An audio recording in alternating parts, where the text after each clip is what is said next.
Saudaraku, harga emas di Takengon, Aceh Tengah mulai menunjukkan tanda-tanda pemulihan pada Jumat 16 Mei 2025 setelah mengalami penurunan signifikan selama beberapa hari terakhir. Berdasarkan pantauan tribungayu.com, di sejumlah toko emas di kawasan Pasar Empres Takengon, harga emas London hari ini naik sebesar 10.000 menjadi 1.530.000 per gram.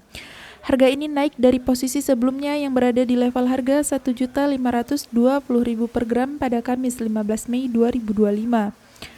Sebelumnya, harga emas jenis London telah mengalami penurunan beruntun dari posisi 1.640.000 per gram di awal pekan turun dari posisi sebesar 1.640.000 per gram di awal pekan turun sebesar 40.000 pada Minggu 11 Mei 2025 dan kemudian anjlok kembali pada Kamis 15 Mei 2025 sebesar 80.000 per gram. Meski kenaikan hari ini masih relatif kecil dibandingkan penurunan dengan total 100.000 yang terjadi dalam 4 hari sebelumnya, pedagang emas melihat ini sebagai sinyal positif. Harga jual kembali atau buyback juga mengalami kenaikan serupa sebesar 10.000 per gram, yakni dari harga 1.480.000 per gram naik menjadi 1.490.000 per gram. Menurut salah satu pedagang, kenaikan ini mungkin mengindikasikan awal tren positif, namun mereka terus memantau perkembangan harga dalam beberapa hari ke depan.